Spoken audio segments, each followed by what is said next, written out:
Ya, assalamualaikum warahmatullahi wabarakatuh. Selamat siang kepada seluruh santri di Indonesia. Selamat siang juga kepada narasumber kita Mbak Irma Agustin. Terkhusus buat santri Pondok Pesantren Fathul Muin, kami ucapkan selamat datang, selamat bergabung di keluarga besar Pondok Pesantren Fathul Muin Purwokerto. Alhamdulillah pada hari ini kita berkesempatan untuk sharing bersama dengan narasumber kita Mbak Irma Agustin, yang termasuk salah satu santri sekaligus alumni Pondok Pesantren Fathul Muin Purwokerto. Tentunya beliau sudah banyak sekali mengenyam pengalaman di dunia pondok pesantren. Beliau juga mahasiswa Hukum Ekonomi Syariah YAIN Purwokerto. Ya, Mbak Irma Agustin, selamat siang. Selamat siang.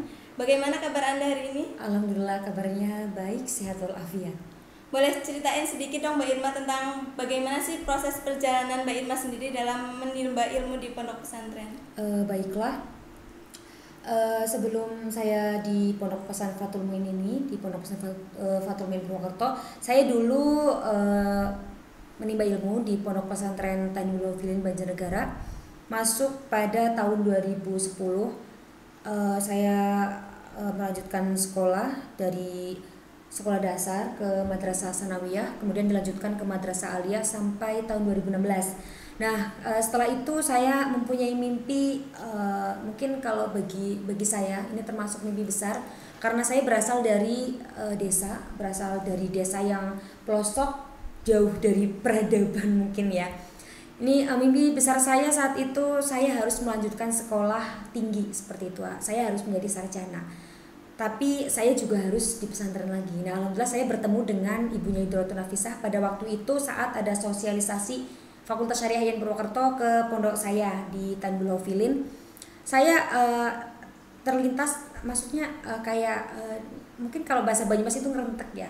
Saya harus mondok di tempatnya beliau karena beliau termasuk orang yang leadershipnya tuh bagus, fasih dalam bacaan Al-Qur'annya. Saya sangat pertama saya ketemu beliau langsung saya harus bisa belajar dengan beliau. Nah, alhamdulillahirabbil alamin pada Allah memberikan kesempatan saya untuk menimba ilmu di pesantren Fathul Muin ini. Sekaligus saya juga mahasiswa Hukum Ekonomi Syariah Fakultas Syariah YAIN Purwokerto.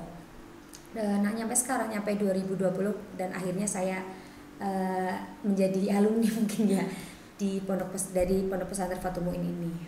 Ya, sebelumnya kan Anda mondok di Pondok Pesantren Tanjung Filin ya. Nah, kesan Anda di Pondok Pesantren Fathul Muin ini seperti apa? Kalau untuk kesannya sendiri, alhamdulillah ya ada kesan senengnya, ada kesan sedihnya, hampir sama sebenarnya kayak dulu waktu saya pertama mondok di Tanjung Filin itu ya ada kesan yang menyedihkan, ada yang menggembirakan, tapi alhamdulillah untuk keseluruhannya saya diberikan pengalaman yang membahagiakan sehingga saya tetap bertahan untuk menjadi santri, bertahan untuk menghadapi dunia pesantren kembali. Nah, untuk kesan sendiri kalau di saya selama di Fathul Muin sini, alhamdulillah baik, kesannya baik-baik semua. Untuk kayak program ngajinya juga dengan program kampus, program organisasi itu balance, maksudnya punya porsinya masing-masing sehingga saya bisa meraih mimpi saya bisa sekolah tinggi, maksudnya sekolah sarjana, sekolah S1. Saya juga masih diberikan kesempatan di Pondok Pesantren Fathul Muin ini untuk menimba ilmu. Kesannya bahagia sekali karena saya masih juga diberikan kesempatan untuk bertemu dengan orang-orang baru di mana backgroundnya, latar belakangnya itu berbeda.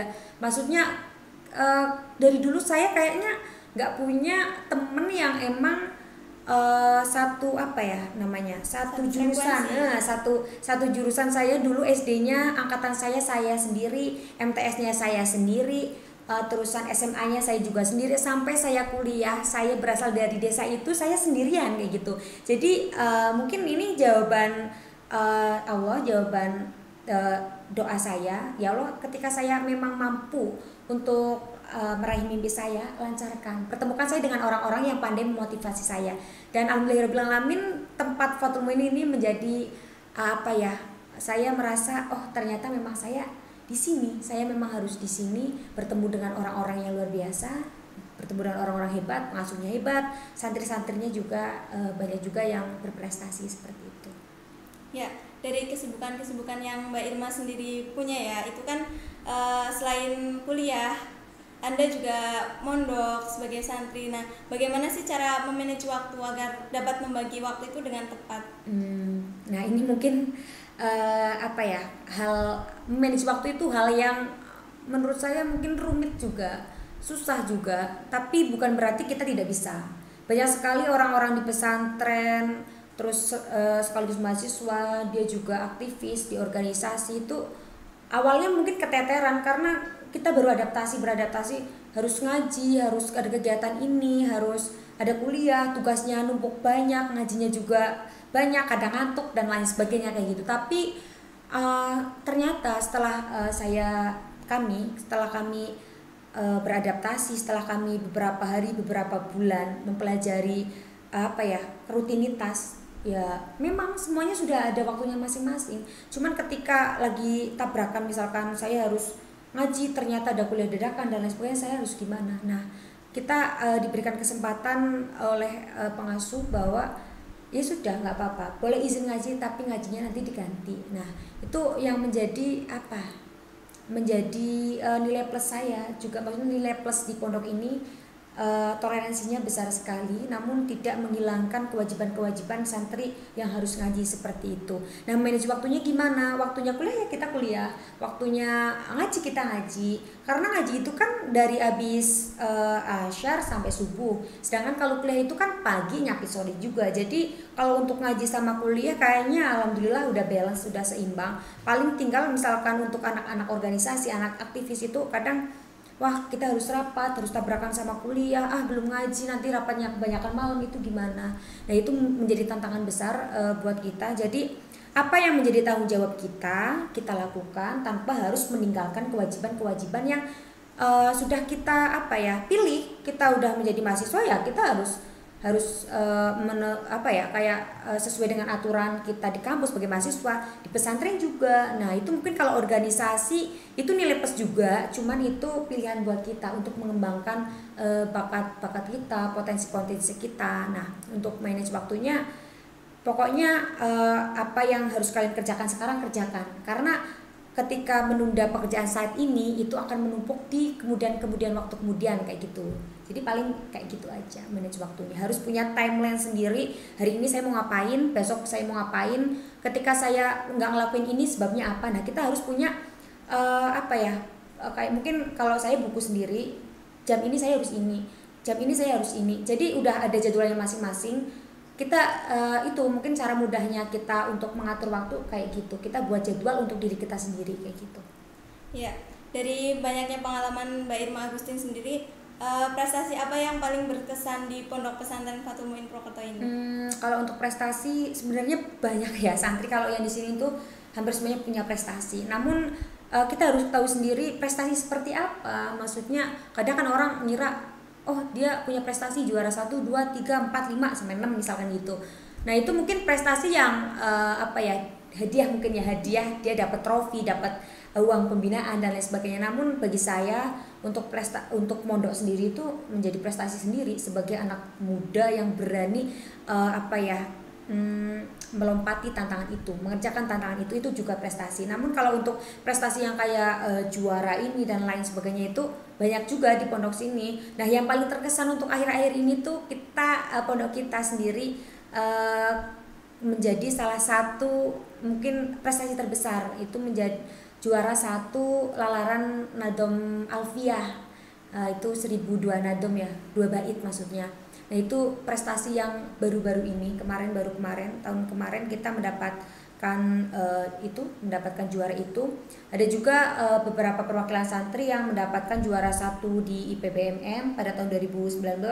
Ada juga yang juara LCC yang diadakan oleh PPNU. Jadi mengikuti ajang kompetisi hadroh, terus daiyah, itu pondok kita itu nggak kurang-kurang kalau misalkan ngomongin prestasi. Cuman kadang kita dikasih juara, kadang enggak kayak gitu. Namun kalau untuk kayak prestasi akademik juga banyak juga. Kayak di kampus kita pernah salah satu alumni sini dulu namanya Muhammad Ridwan. Mas Muhammad Ridwan itu pernah dikategorikan menjadi mahasiswa terbaik Fakultas Dakwah.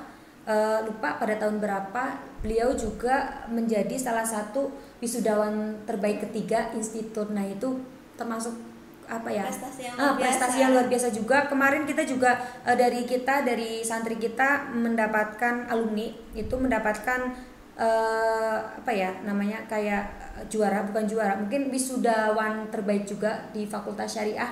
Itu menunjukkan bahwa santri itu nggak cuman pinter ngaji, tapi mereka juga harus pinter di semua hal. Mereka harus pinter di semua hal, harus cerdas di semua hal, seperti itu.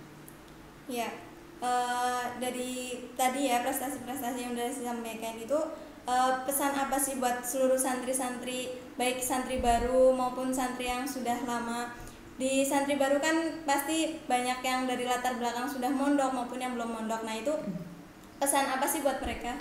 Oh, kalau untuk pesan ini ya harus diingat untuk santri-santri baru. Kalau pengalaman saya ketika belum mondok belum masuk pondok pesantren itu, dulu saya udah pengen mondok itu dari sejak kecil, karena bayangan saya mondok itu enak, dikasih uang saku, ngaji, ketemu orang-orang baru. Mungkin itu bagi sebagian orang itu hal yang menyedihkan, karena kita harus berpisah dengan keluarga, berpisah dengan teman-teman yang udah akrab mungkin di desa kayak gitu. Namun itu sebenarnya nilai plus buat kita yang beruntung diberikan kesempatan masuk pondok pesantren. Jadi bagi kalian yang baru mau masuk pesantren, hilangkan deh pikiran negatif. Wah, di pesantren itu harus ngantri, pesantren itu kotor, pesantren itu ini itu dan lain sebagainya yang buruk-buruk. Tidak semua pesantren seperti itu.